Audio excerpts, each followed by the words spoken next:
প্রথমে emotional blackmail, আর কাজ না হলে টাকার টোপ। টিভি9 বাংলার হাতে রক্তচোষা দেবপ্রিয়র ব্লুপ্রিন্ট। কি করতো সে, কোথায় দাঁড়িয়ে এই বাচ্চাগুলোর ব্রেন ওয়াশ করতো, যাবতীয় তথ্য আমরা হাতে পেয়েছি। হীরক আমাদের সঙ্গে রয়েছেন, আমাদের সহকর্মী হীরক। কিভাবে কাজ করতো এই দেবপ্রিয়?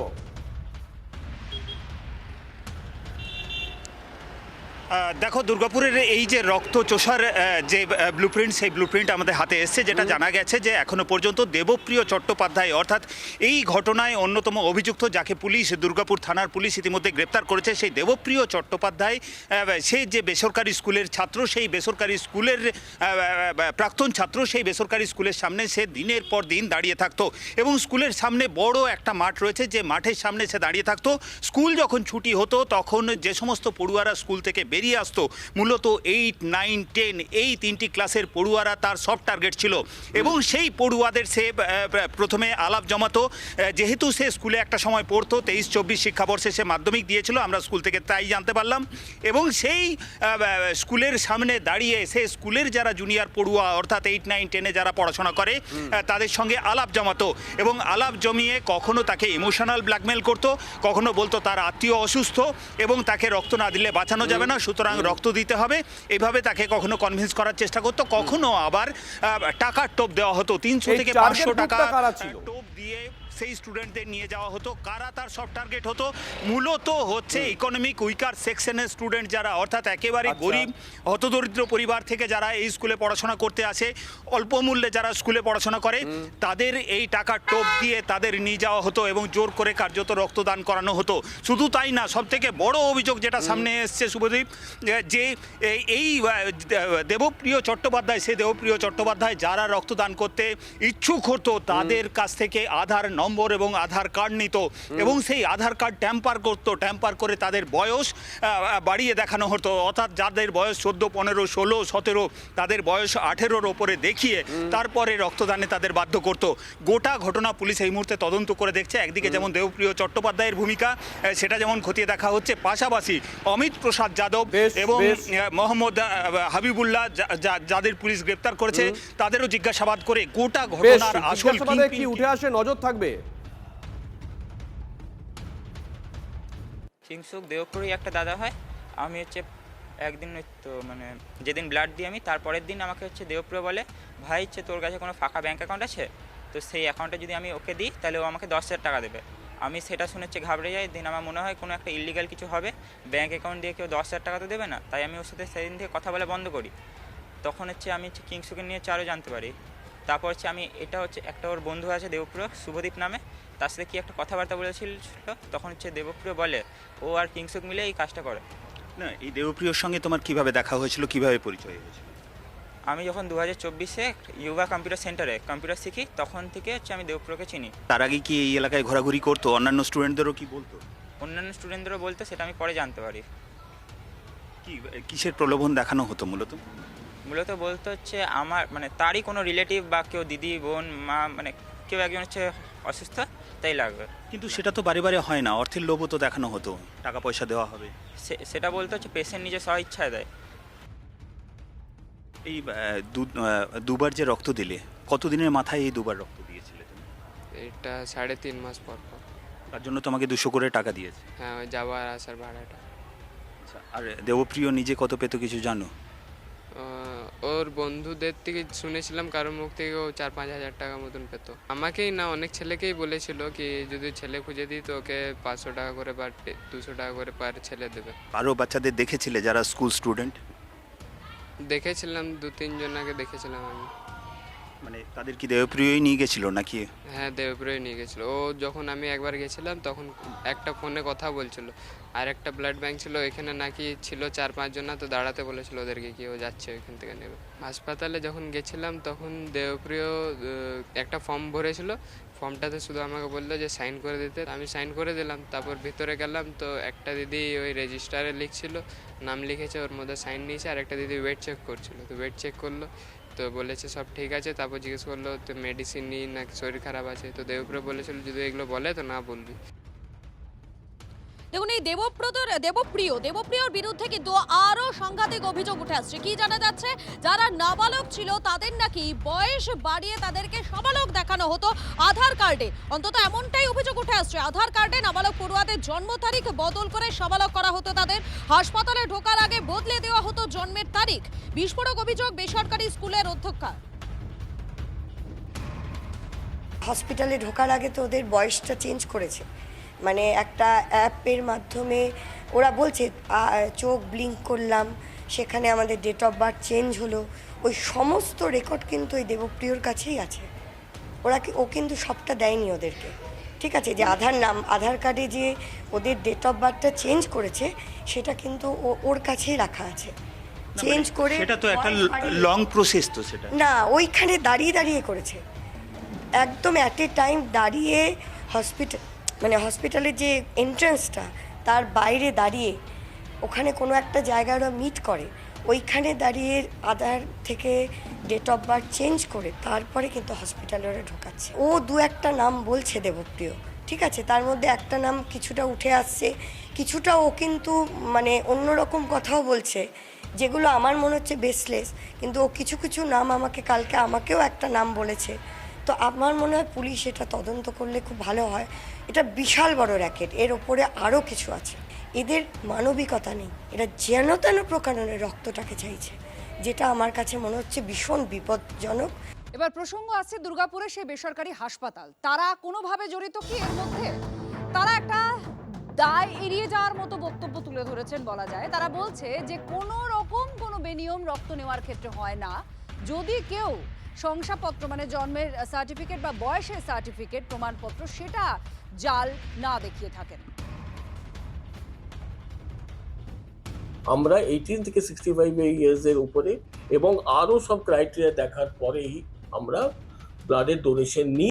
নিজে এসে যে ভলেন্টারি বলছেন আমরা ব্লাড দেবো, তাতেও আমরা এলিজিবিলিটি ক্রাইটেরিয়া দেখছি, তারপরে আমরা ব্লাডের জন্য মানে ডোনেশনের জন্য এলিজিবল করছি। কোনো একটা ফর্জারি করে হয়তো 16 ইয়ার্সের একজন বাচ্চাকে 18 ইয়ার্সের মধ্যে হয়ে গেছে, that may be one of the possibility, but that is also a rare possibility. যদি ফ্রডুলেন্ট প্র্যাকটিস হচ্ছে, যদি ওখানে কেউ বাইরের থেকে লোকেরা বা যে কোনো অ্যান্টি সোশ্যাল যদি কোনো ফর্জারি করছে, that forgery has to be কট।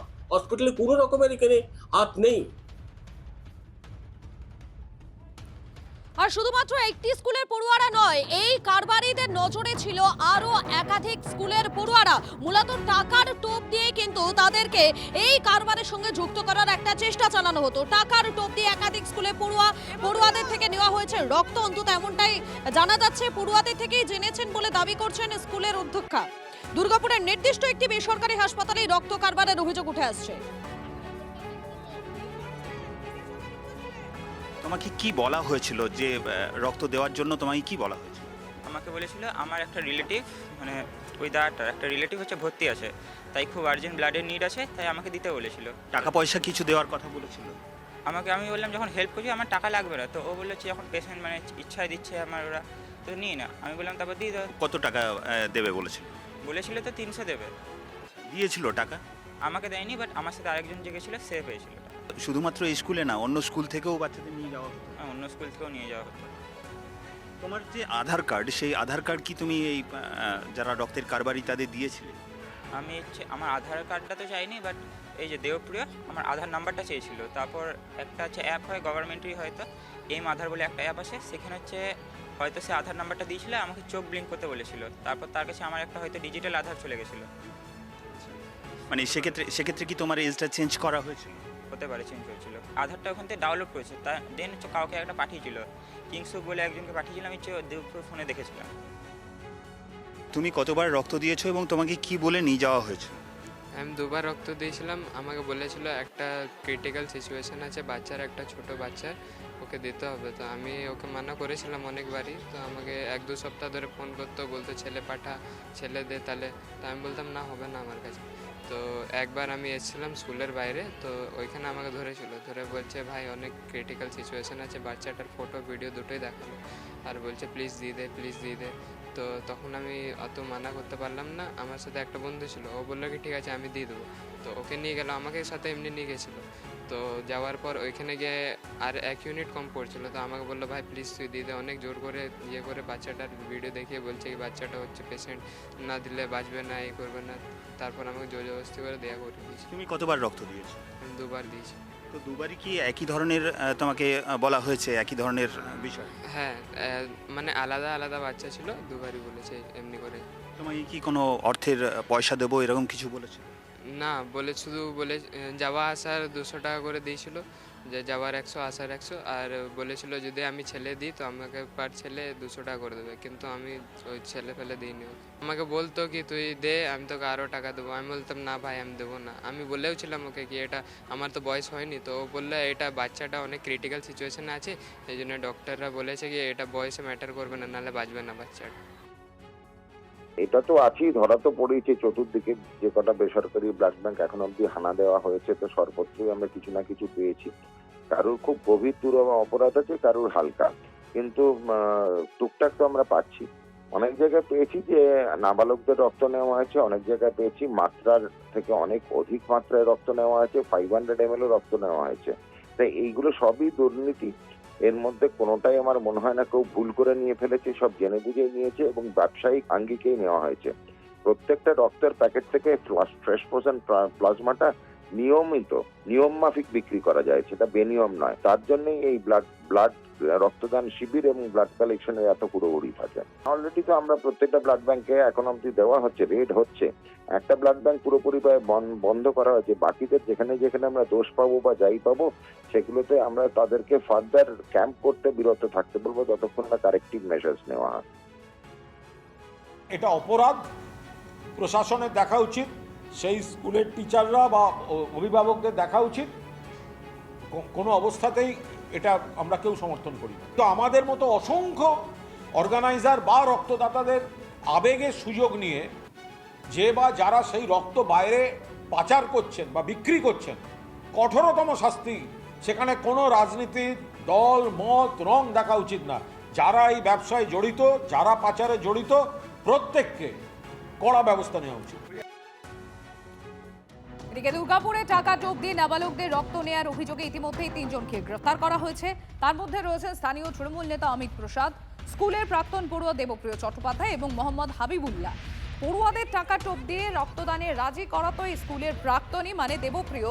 জয়ন্ত রয়েছেন আমাদের সঙ্গে, আমি একবার জয়ন্তর কাছে চলে যাবো। জয়ন্ত, প্রথমে অর্থের প্রলোভন, সেটাতে যদি কাজ না হয় তখন বিভিন্ন বাচ্চার ছবি দেখিয়ে তার ক্রিটিক্যাল অবস্থা বলে বা কান্নাকাটি করে নিকটাত্মীয়র ক্রিটিক্যাল অবস্থা বলে এইভাবে এরা চক্রটা চালাতো। দেখো তোমাকে কতগুলো জিনিস দেখাই। প্রথমে আমি যেখানে দাঁড়িয়ে আছি দেখো, আমার সামনে হচ্ছে মিশন হাসপাতাল। এবারে যদি ক্যামেরাটা ধীরে ধীরে ঘোরে দেখো, এদিকে দেখো আমি এবার যেখানে দাঁড়িয়ে আছি পেছনে একটা হোটেল দেখা যাচ্ছে। ঠিক হাসপাতালের একদম মুখেই এই গেটের সামনে এই হোটেল, এই হোটেল থেকেই সিন্ডিকেট চলতো বলে জানা গেছে। এই হোটেল থেকে গ্রেপ্তার হয়েছে মোহাম্মদ হাবিবুল্লাহ বলে একজন। তার মানে মোহাম্মদ এবং এই হাবিবুল্লাহ হোটেল কি রেখা হোটেলেই কাজ করতো? এই হোটেলেই কাজ করতো? এই রেখা হোটেলেই কাজ করতো, একদম হাসপাতালের মুখে এই হোটেলেই কাজ করতো। লাস্ট 9 মাস ধরে এখানেই কাজ করছিল। যেটা জানা যাচ্ছে এখান থেকে যখন যাদের রক্তের প্রয়োজন তারা এখানে যখন আসতো এরা তাদেরকে ধরতো এবং জিজ্ঞেস করতো যে রক্তের প্রয়োজন যদি থাকে তাদের কাছ থেকে টাকা চাইতো। সেই টাকা নিয়ে নাবালক এবং সাবালক সেটা দেখা হতো না। তাদের যে সিন্ডিকেট ছিল, দেবপ্রিয় তার মধ্যে একজন। দেবপ্রিয় স্কুল পড়ুয়াদের এখানে নিয়ে আসতো, স্কুল পড়ুয়াদের নিয়ে এসে এই হাসপাতালে যে ব্লাড ব্যাংক আছে সেখানে সেই রক্ত যোগান দিত এবং 18-র নিচে বহু বাচ্চার রক্তের যে চাহিদা, যে 18-র নিচে বহু বাচ্চার রক্ত এখান থেকে নেওয়া হতো। এবং যেটা হাসপাতাল কর্তৃপক্ষ বলছে তাদের কাছে বোঝার কোনো উপায় ছিল না যে 18-র নিচে কোনো বাচ্চার রক্ত নেওয়া হচ্ছে। তারা বলছে যে যারা রক্ত দিতে আসতো তাদের চেহারা এবং তাদের এটা দেখে বোঝা যেত না যে তারা 18-র নিচে। তারা সম্পূর্ণ দায় অস্বীকার করছে। এরপরে যখন নতুন করে রক্ত নেওয়া হবে তখন তারা দেখবে যে তাদের আধার কার্ড এগুলো চেক করবে। আধার কার্ডে কেউ যদি জালিয়াতি করে থাকে তাদের কোনো দায় নেই। ইতিমধ্যেই স্বাস্থ্য দপ্তর থেকে টিম এসে ইনকোয়ারি করে গেছে হাসপাতালে। যেটা জানা যাচ্ছে, এই যে রেখা হোটেল তোমাকে দেখালাম, এই রেখা হোটেল থেকেই পুরো চক্রটা চলতো। অমিত প্রসাদ সে এবং এই হোটেলে যে কর্মচারী ছিল মোহাম্মদ হাবিবুল্লাহ, এরা দুজন মিলে এখান থেকে হচ্ছে যারা রক্তের প্রয়োজন আছে তাদেরকে এখান থেকে, যারা ওনার, তারা কি এই বিষয়ে কিছু জানতে? আমরা কথা বলেছি হোটেলের ওনারের সঙ্গে। তিনি বলেছেন বিন্দু বিসর্গ তিনি জানতে পারেননি যে এই ঘটনার সঙ্গে কারা জড়িত আছে। অর্থাৎ হোটেল, উনি বলছেন যে হোটেলে কাজ করতে 8-9 মাস ধরে, তার সমস্ত ডকুমেন্টস আমরা নিয়ে রেখেছিলাম। সে যে এই ধরনের কোনো কাজের সঙ্গে যুক্ত থাকতে পারে সে কোনোভাবেই তারা জানতে পারেনি বলছে। জয়ন্ত, আপাতত তোমাকে ধন্যবাদ।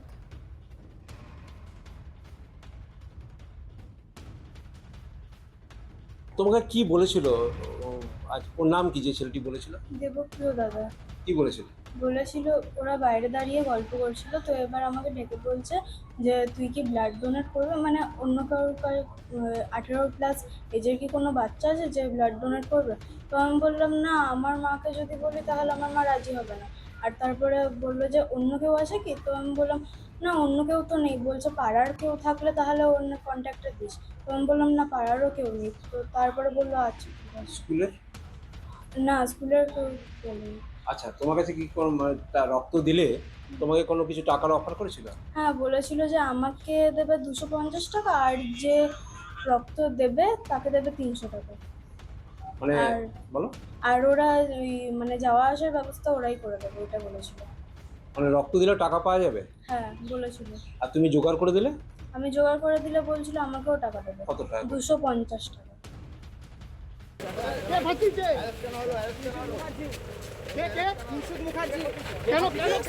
কেন তোমার সঙ্গে যোগাযোগ ছিল কিংসুক মুখার্জির? দেবপ্রিয় তোমার সঙ্গে কিংসুক মুখার্জির কি কথা হতো? মুখার্জি জোর করতো রক্ত দেওয়ার জন্য।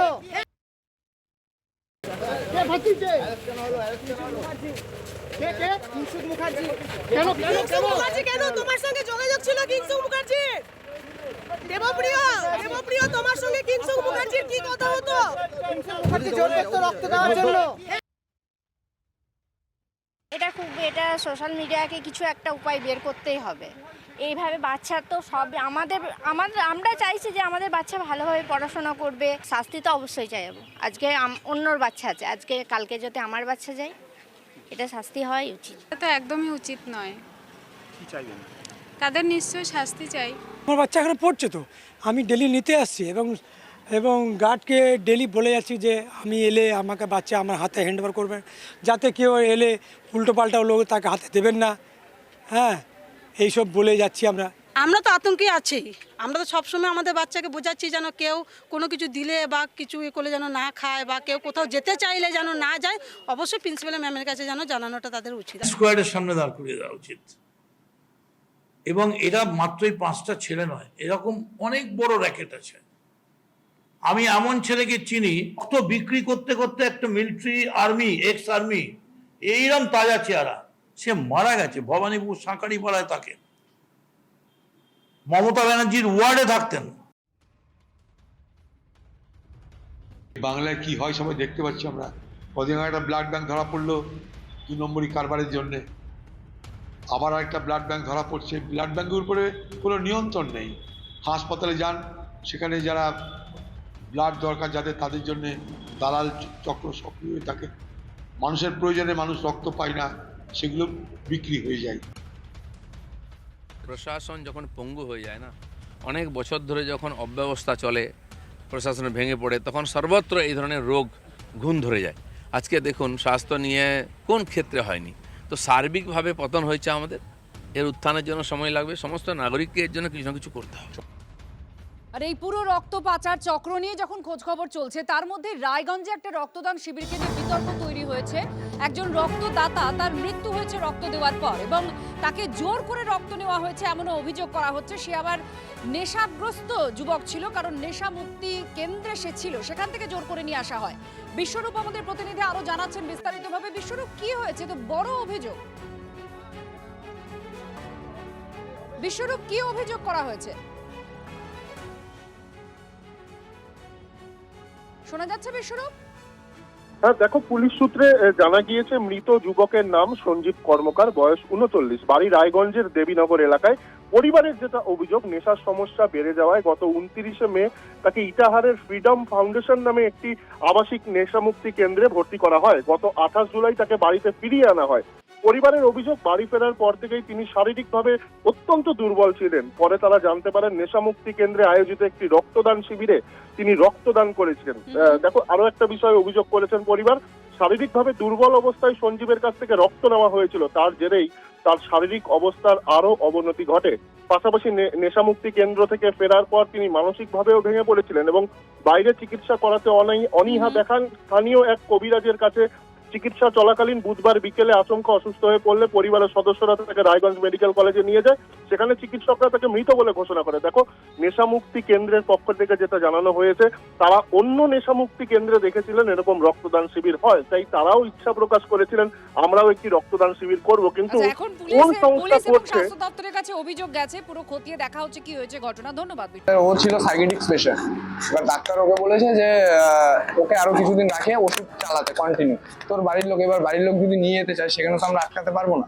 বাড়ির লোক নিয়ে গেছে, যখন নিয়ে যায় তখন সে সতেজ, সে আমাদের মতো সাধারণ।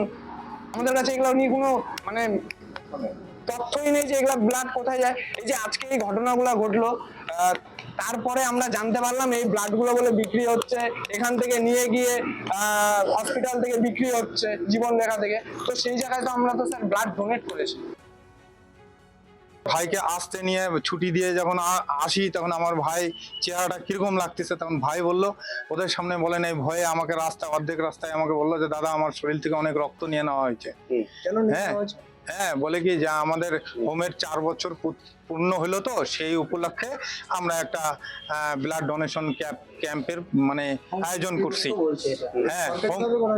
হ্যাঁ, জানি না সরকারি না বেসরকারি, এটা ওরা বলছে, আমরা শুনলাম। পাড়ায় পাড়ায় ক্যাম্প করে রক্ত সংগ্রহ বন্ধ, এবারে মামলা গড়ালো আদালতে। রাজ্যের এই সিদ্ধান্তকে এবারে চ্যালেঞ্জ করে হাইকোর্টে বেসরকারি ব্লাড ব্যাংকে। শ্রাবন্তী রয়েছেন আমাদের প্রতিনিধি আমাদের সঙ্গে। শ্রাবন্তী, দেখো, পাড়ায় পাড়ায় যে ক্যাম্প করে রক্ত সংগ্রহ করা হয়, এখানে অতি সম্প্রতি একটি নোটিফিকেশন জারি হয়েছে, যেখানে বলা হয়েছে যে আপাতত 1 আগস্ট থেকে বাইরে ক্যাম্প করে রক্ত সংগ্রহ করা যাবে না। একেই চ্যালেঞ্জ করে বিভিন্ন ক্যাম্প, যারা ব্লাড ব্যাংকে প্রাইভেট সংস্থা রয়েছে তারা হাজির হয়েছেন। তাদের বক্তব্য যে তাদের লাইসেন্স রয়েছে, কিন্তু তারপরেও কেন এই ধরনের একটা নোটিফিকেশন দেওয়া হয়েছে।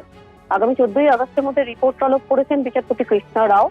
একই সঙ্গে 19শে আগস্ট পরবর্তী শুনানি, যদিও এখনো পর্যন্ত নোটিফিকেশন স্থগিত করা হয়। ধন্যবাদ তোমাকে।